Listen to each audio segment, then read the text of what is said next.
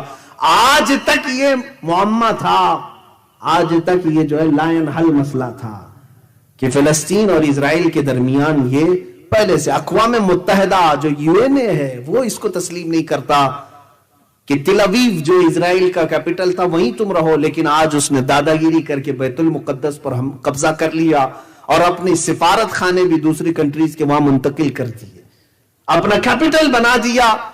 اور اب یہود کا منصوبہ یہ ہے کہ بیت المقدس مسجد اقصی کو ختم کرنا ہے. وہاں پر انہوں نے جعلی ارتھ کویک بھی لائے, زلزلے لا کر کے کسی طرح مسجد گر جائے. اس کے بعد ان کو ہیکل سلیمانی بنانا ہے, 3rd ٹیمپل اس کو کہیں گے, یہ بنانا ہے. کیونکہ یہودیوں کے عقیدے میں یہ ہے کہ جب 3rd ٹیمپل بنائیں گے تب ان کا مسیحا آئے گا. وہ مسیحا کس کو کہتے ہیں؟ دجال کو کہتے ہیں. دجال کے انتظار میں ہیں یہودی, کیونکہ دجال کی فوج میں سب سے زیادہ جو لوگ ہوں گے وہ صرف یہودی ہوں گے. یہودی اس کے انتظار میں روزانہ نہ جانے کیا کیا بلی چڑھاتے ہیں, تسبیح پڑھتے ہیں, اس کے آنے کے انتظار میں دعائیں کرتے ہیں. دیکھیں مسیحا کا لفظ جو ہے 3 بڑے مذہبوں میں ملتا ہے, یہودیوں کے مذہب میں, عیسائیوں کے مذہب میں اور ہمارے مذہب میں بھی مسیحا کا لفظ, لیکن ڈیفرنٹ ہے. سوچنے کی فکر کرنے کی طریقہ الگ الگ ہے. یہودی دجال کو مسیحا سمجھتے ہیں اور مسلمان اور عیسائی عیسیٰ علیہ السلام کو مسیحا سمجھتے ہیں. ہم بھی عیسیٰ علیہ السلام کے انتظار میں ہیں. عیسائی بھی انتظار میں ہیں. بعض عیسائی، بعض تو یہ کہتے ہیں کہ وہ مصلوب ہو گئے، قتل ہو گئے، ان کو پھانسی دے دی گئی. لیکن بعض ان میں بھی بہت ساری فرقے ہیں، آرتھوڈکس ہیں، کیتھولک ہیں، پروٹسٹنٹ ہیں، سب کے عقیدے اپنے اپنے الگ الگ بنے ہوئے ہیں. انجیلوں کی بھی قسمیں الگ الگ ہو گئی، بائبل کی کتنی. بہرحال ایک متفقہ عقیدہ یہ ہے کہ عیسیٰ علیہ السلام دوبارہ آئیں گے، اور مسلمانوں میں تو سب میں اتفاق ہے. حضور نے فرمایا قیامت اس وقت تک نہیں آئے گی جب تک عیسیٰ ابن مریم نازل نہ ہو جائے. حضور نے فرما بھی دیا ہے کہاں آئیں گے، کیسے آئیں گے. دمشق میں آئیں گے، ملک شام میں عیسیٰ علیہ السلام وہاں آئیں گے. اب یہ بعد کی باتیں ہیں، یہ علامات. اور تو یہاں بات تھی بیت المقدس کی آبادی. 2 لاکھ بستیاں ابھی یہودیوں نے بنائی، جہاں پر بینڈ تھا 2 لاکھ لوگوں کو بسا دیا. یہ آباد کرتے جا رہے ہیں، اور سارے 5 سٹار ہوٹل یروشلم کی طرف جا رہے ہیں. یہ بیت المقدس کی آبادی ہے. فرمایا گیا تھا جو حدیث میں کہ بیت المقدس آباد ہوگا، مدینے کو ویران کیا جائے گا. سوچو آپ، یہ تو میں صرف گیس کر کے آپ کو قریب کرنا چاہ رہا ہوں. اس کے بعد ان لوگوں نے ساری ملٹی نیشنل کمپنیاں جتنی بھی ورلڈ کی ہیں ان سب کا سینٹر انہیں اسرائیل میں بنانا ہے، یروشلم میں بنانا ہے. چند دنوں کے بعد آپ دیکھو گے یہ جو سپر پاور ہیں یہ بھی سب ٹوٹ کر بکھر جائیں گے، اور 1 ورلڈ آرڈر کے اعتبار سے سب اسرائیل کی طرف منتقل ہو جائیں گے. سب کو وہ اپنا کرتا دھرتا اسی کو ماننا شروع کر دیں گے. بہرحال یہ وہاں کے ایک عالم نے بھی خود بیان کیا، یہودی عالم نے، وہ ربی ہے، اس نے خود بیان کیا ہے. ابھی ابھی کی بات ہے، لاک ڈاؤن کے ٹائم پہ اس نے خود ایک بیان دیا کہ ہمارے نیکسٹ پلان کیا کیا ہے. بہرحال اگر ہم بیان کریں تو کون سا قصور ہے. عزیزان گرامی وقار، یہ بیت المقدس کی آبادی، مدینے کی ویرانی کے بعد جو ملحمت الکبریٰ ہے وہ کیا ہے سنیں. ایک جنگ ہوگی، بہت بڑی جنگ، جس کا ذکر ان کی مقدس کتابوں میں بھی آیا ہے، جس کو ہرمجدون کہا گیا اردو میں، اور انگلش میں ارمیگڈون کہتے ہیں. ارمیگڈون تلاش کر لینا میرے بچوں، اس کو پڑھو، آپ تحقیق کرو قیامت آنے سے پہلے کیا کیا ہوگا. یہ سب میرے آقا مخبر صادق صلی اللہ علیہ وسلم نے بیان کیا. یہ جنگ اتنی خطرناک ہوگی.